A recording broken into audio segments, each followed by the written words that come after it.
Hi everyone, Aaron here for Zollotech, and there's a lot to talk about with Siri being powered by Google, Apple's new Creative Studio, iPhone Fold, and much more. This is your weekly Apple News update for the week of January 12th, 2025. MacBook Pro is now 20 years old. On January 10th, 2006, Steve Jobs introduced the MacBook Pro as a one more thing at Macworld.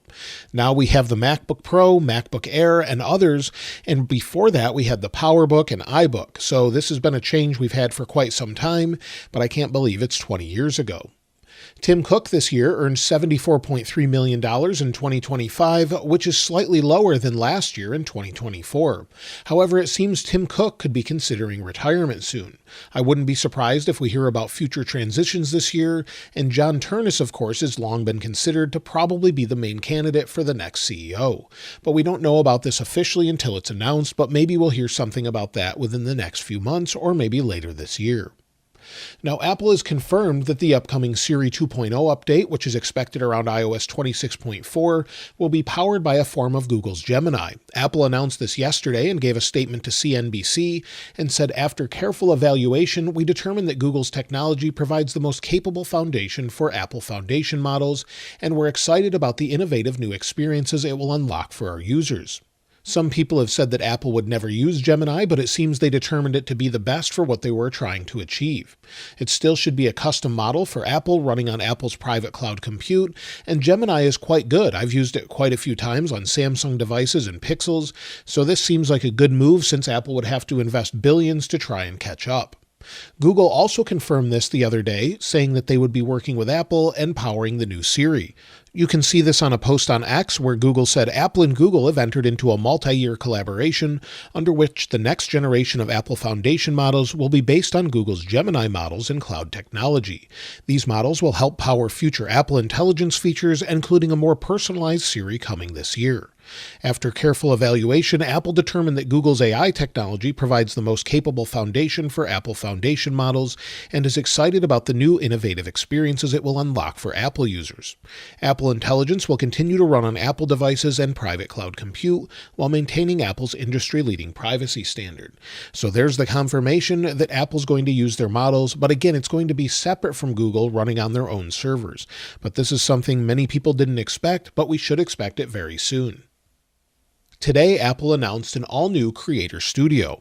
If we go onto their website here, you'll see it says Apple introduces Apple Creator Studio, an inspiring collection of the most powerful creative apps.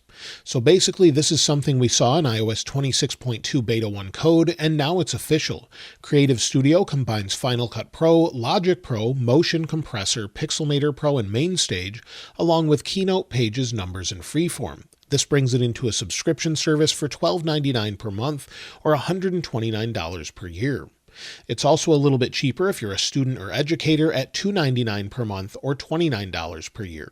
Now, the good news is if someone already bought Final Cut Pro or Logic Pro or Pixelmator Pro, you should be able to get all the updates soon with just a one-time fee. So whether or not we have to buy them again is unclear, but it seems like Apple is rebranding the logos and everything else. Creator Studio brings an all-new Pixelmator Pro app to the iPad this time around, as well as a bunch of new AI features that help with videos and audio.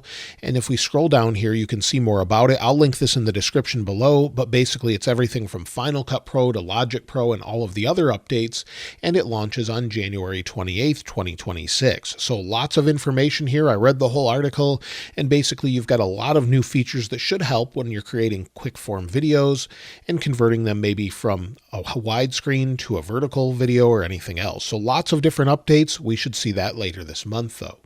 Now, Apple has its back-to-school offers in a few countries now. If you're in Australia, Brazil, New Zealand, or South Korea, you can get the back-to-school offers. They're valid from January 6th to March 11th, and qualifying higher education students and staff will receive free or discounted accessories when you buy select iPads and Macs. You can see it here where it says offer eligible, so again, it's still valid for a couple more months, so be sure to check it out if you're looking to buy a new Mac or iPad. Apple was at the top for smartphones in 2025, according to Counterpoint Research. They now have 20% of the market and 10% year-over-year shipment growth. Samsung is a close second with 19% market share, which of course could go back and forth over the year in 2026. But it looks like Apple continues to grow, and the iPhone 17 series seems to be a big hit. Now, if you're still using macOS Monterey and you use Google Chrome, Google has announced that Chrome 151 and later will no longer support macOS Monterey. So you'll need to use either another browser or bump up to a newer version of macOS to have the latest security updates. So be sure to do that. If you're using Chrome, make sure that you're either updating to the next version where you'll have the security updates, or you'll just have to use a different browser at this point. A few years ago, Apple updated the architecture behind the Home platform. Now they're warning users that support of the legacy version is ending. So if you're using Home, and maybe you go into it and then you go into your settings here, within your Home settings, if you see a notice about upgrading the Home architecture under the Home app, make sure that you do that, as it's going to expire soon. So that's something that's available now. It was a free upgrade a few years ago, and they're just warning that they're no longer going to support the legacy version of the platform. So just make sure that you're updated here. Now, as I mentioned in the weekend follow-up video, Emoji version 18 is in the works and has been submitted by the Unicode Consortium. That's who comes up with the next emoji that should be in iOS, on Windows, Mac, and Android as well. So Apple and those other companies do not come up with the emoji, rather the Unicode Consortium comes up with it and then they just adopt it as a standard. So you can see new things such as a pickle, lighthouse, meteor, eraser. Some of these are still in iOS already. If you search pickle, for example, or meteor, you'll have those, but there could be a change to them as well. But these new emoji could be available soon, maybe in iOS 26.4.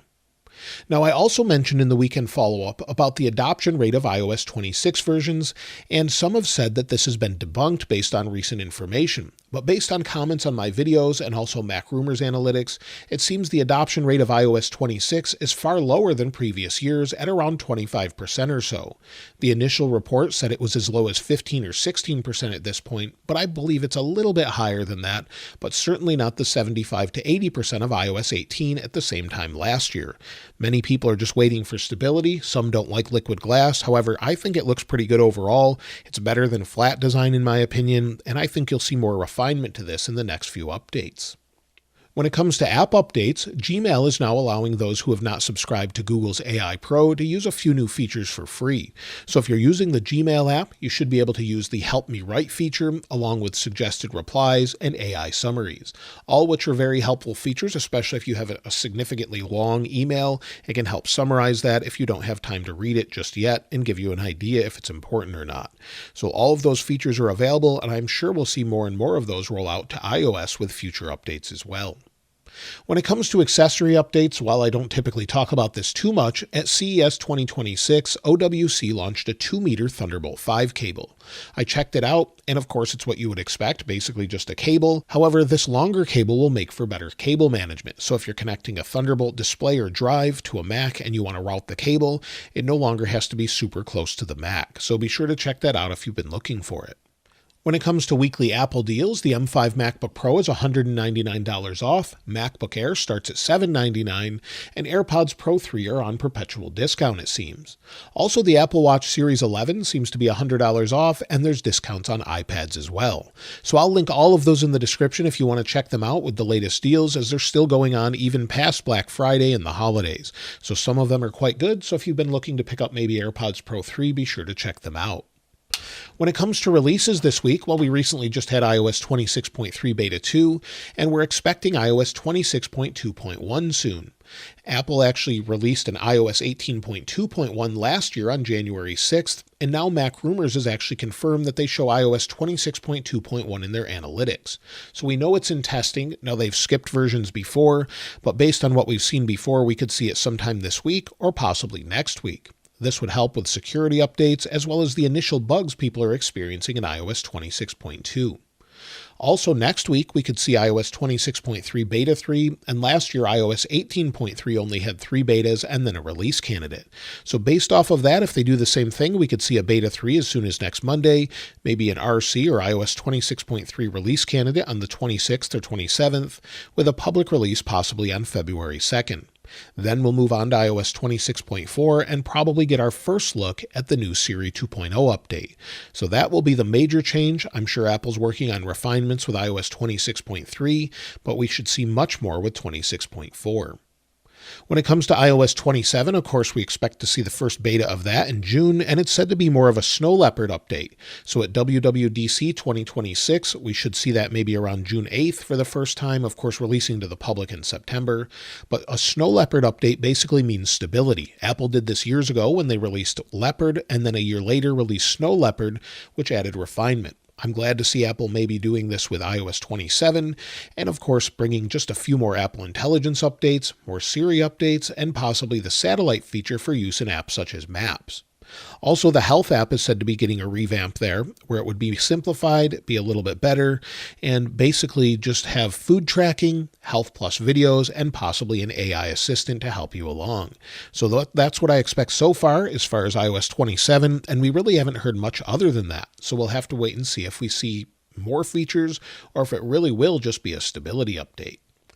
When it comes to the next iPhones, Apple is working on updated cameras for future iPhones. But based on a new rumor from Digital Chat Station on Weibo, it seems Apple is working on multispectral cameras. This could enhance Apple Intelligence in identifying surroundings with material detection, or just enhance images in general. This could help for greater contrast, dynamic range, and currently it's in testing, but not for production at this point. This could be in preparation for future cameras that we've heard about, but so far it's not being released probably this year. Apple has also been looking into higher megapixel cameras. The same leaker, Digital Chat Station, said that 200 megapixel sensors are in the works, but a ways off. So Apple is partnering with Samsung supposedly for some future sensors. They already have 200 megapixel sensors, so they could adapt it to the camera as well. But again, that could be next year with the iPhone 20th anniversary edition or something else. When it comes to future iPhones, well, we could see an iPhone 17e as soon as this year, and a recent leak by Smart Pikachu on Weibo has confirmed that the notch will be replaced by the dynamic island. We've heard this before, but we're hearing more and more confirmations that Apple's doing away with the notch in favor of the dynamic island, and it makes sense on the cheapest phone as well. Also, the internal chipset is said to be an A19 chip, but possibly downclocked. So it makes sense to put the latest chipset in here.